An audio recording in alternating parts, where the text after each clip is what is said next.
Mic పట్టినామంటే ఎన్నిసార్లు కేసీఆర్ పేరు ఎత్తింది ఇంపార్టెంట్ కాదు, అసలు మన లైవ్ ఎంతమంది చూస్తున్నారు అనేది చాలా ఇంపార్టెంట్. ఇందులో రేవంత్ రెడ్డి కొన్ని అఫీషియల్ ఛానల్స్ ఉన్నాయి.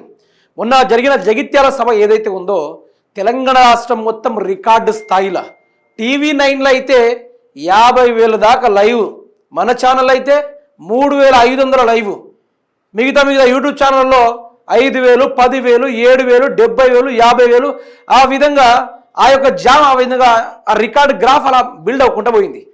అది కేసీఆర్ పరంగా మాట్లాడుతుంటే మరి రేవంత్ రెడ్డి పరంగా చూసుకుందామా? రేవంత్ రెడ్డి చూసుకుంటే రేవంత్ రెడ్డి మెయిన్ పేజ్ ఉంటుంది, Telangana CMO office, save media, తర్వాత రేవంత్ రెడ్డి అఫీషియల్ ఛానల్స్ ఇవన్నీ ఉంటాయి.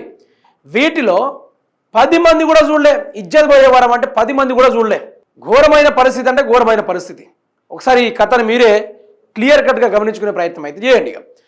ఇక్కడ జగిత్యాలలో జరిగిన ఈ యొక్క లైవ్కి KCR public meeting YouTube live stream views ఎంత అట? కేసీఆర్ గారిది 3.8 million views. It's not a joke Revanth Reddy గారు, ఇది జోకేం కాదు. ఇదేమో రాత్రి గ్రాఫులు పెట్టుకుంటే రీడిజైన్ చేసిన ముచ్చట అయితే కాదు. ఏనిది? కేసీఆర్ గారు మాట్లాడితే 3.8 మిలియన్ పీపుల్స్ వాచ్ చేసిర్రు, అంటే చూసిర్రు. అందులోనూ రేవంత్ రెడ్డి గారికి బాగా పెంచేసిర్రు భయ్య. మీరు చూడండి ఎంత, 6,68,000 మాత్రమే రేవంత్ రెడ్డి యొక్క మాటలు చూశారు. సార్ గారు వెళ్ళింది దేనికోసం? ఆ యొక్క కాళేశ్వరం రిపేర్ గురించి.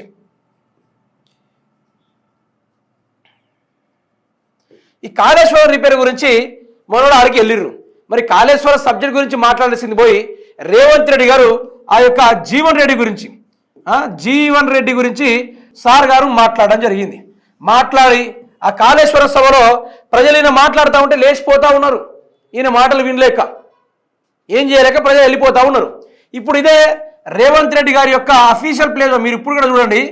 ఈ యొక్క తెలంగాణ CMO అని ఒకటి ఛానల్ ఉంటుంది రేవంత్ రెడ్డి గారిది. అందులో తిప్పి కొడితే 66 మంది చూస్తుర్రు. ఇజ్జత్ పోయే వారం తెలంగాణ రాష్ట్రానికి CM అయి ఉండి ఈయన లైవ్ ఎంతమంది చూస్తారు అబ్బా? 66 మంది చూస్తారా? 66 మంది ఈయన చూస్తుర్రు. అదే కేసీఆర్ గారు BRS పార్టీ అఫీషియల్ చూసుకోండి. BRS పార్టీ అని ఒకటి ఉంటుంది.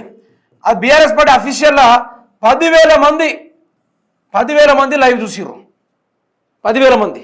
ఇక మన RGTVలో అయితే ఇది 3,000 దాకా మన ఛానల్లో చూసిర్రు. ఇక మిగతా వాటి ఛానల్లో 10Kలు పోయినాయి. మిగతా కొన్ని యూట్యూబ్ ఛానల్లో ఈ 10K నుంచి 50K దాకా కేసీఆర్ యొక్క స్పీచ్ని వినడానికి ప్రజలందరూ నైట్ అంతా వాళ్ళ పనులు వదిలేసుకొని మరి విన్నారు. కేసీఆర్ గారు మాట్లాడింది 30 నిమిషాలు, గంట సేపు, 10 నిమిషాలు, 5 నిమిషాలు కావచ్చు. కానీ మాట్లాడిన 10 నిమిషాలు తెలంగాణలో అగ్గి పుట్టేస్తుంది. ఆయన మాట్లాడిన తీసుకున్న అంశాలు ఎన్నో. కానీ నేను ఒక్కడే చెప్తున్నా, ఈరోజు మీకు ఉన్న విలువ, ఇటు కేసీఆర్ గారికి ఉన్న విలువ అర్థమవుతుంది క్లియర్ కట్గా. ఇక్కడ సార్ గారిని ఏమని పిలిచారా రాత్రికి? బాస్. ఏం బాస్? Farm house boss. మామూలు బాస్ కాదు, ఫామ్ హౌస్ బాస్. ఆయన పొలిటికల్ గేమ్ చేంజర్. ఒక లెక్కని చెప్పాలంటే పొలిటికల్ గేమ్ చేంజర్ కేసీఆర్ గారు.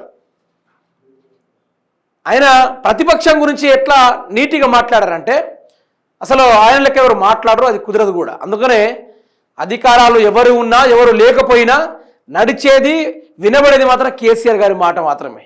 ఆనాడు తెలంగాణ రాష్ట్రంలో ఉన్న సోషల్ మీడియాలు మొత్తం జామ్ అయిపోయింది. ఎక్కడికెక్కడికి ప్రజలు వినాలనే ఆసక్తితోటి, ప్రజలు వినాలనే కసితోటి ప్రతి ఒక్కరూ టీవీల ముందు, సెల్ ఫోన్ల ముందు అతుక్కుపోయారు. ఎందుకంటే తెలంగాణ ప్రజల గురించి కేసీఆర్ ఏం మాట్లాడతారు, కేసీఆర్ గారు మళ్ళీ ఏ ఉద్యమం చేయబోతున్నారు, కేసీఆర్ గారు తెలంగాణ రాష్ట్రం కోసం, ప్రజల కోసం ఏ నిర్ణయం తీసుకోబోతున్నారని అలజడి. కేసీఆర్ బయటికి వస్తే ఒక్క రేవంత్ రెడ్డి కాంగ్రెస్ పార్టీకే కాదు భయం, యావత్ భారతదేశాన్ని నడిపిస్తూ ఉన్న నరేంద్ర మోడీతో సైతం భయపడతా ఉంటారు కేసీఆర్ గారు బయటికి వస్తే. ఆయన రాజకీయాలు అట్లుంటాయి. అందుకనే మనం ఆకాశాన్ని చూసి ఆకాశం మీద ఉమ్మేస్తే ఆ ఉమ్ము మన మీదే పడుతుంది తప్ప ఆకాశం మీద పడదు. ఇది రేవంత్ రెడ్డి గారికి 100% వర్తిస్తుంది, బాధ్యతగా వర్తిస్తుంది. మీరే అర్థం చేసుకోండి, మీరే చూడండి. ఆనాడు కేసీఆర్ కోసం ఎక్కడ రోడ్ల మీద మొత్తం జనాలే. ఆయన మాట వినడానికి పనులు మొత్తం వదిలేసుకొని ₹1 పార్టీ పైసలు ఇవ్వకున్నా కూడా సొంత ఖర్చులు పెట్టుకొని మరి ఆడదాకా వచ్చి జనాలు ప్రజల కోసం వెయిట్ చేసిరు, కేసీఆర్ కోసం వెయిట్ చేసిర్రు, మాట వినిర్రు, పోయిర్రు. ఒకటే రేవంత్ రెడ్డికి మార్పు అనే పేరుతో ఆయనకు ఓటేసిరు తప్ప ఆయన మొహం కూడా ఇప్పటిదాకా ఎవరికి తెలియదు, ఆయన పేరే ఎవరికి తెలియదు చక్కగా. అట్లా అధికారంలోకి వచ్చింది కాంగ్రెస్ పార్టీ తప్ప ఏది కూడా లేదు. రాబోయే రోజులు మేము బొంద పెడుతున్నామని చెప్పి ప్రజలు కూడా చెప్తా ఉన్నారు. వచ్చేది అధికారం మాది అనుకుంటూ కేసీఆర్ గారు కూడా చెప్పడం కూడా జరిగింది.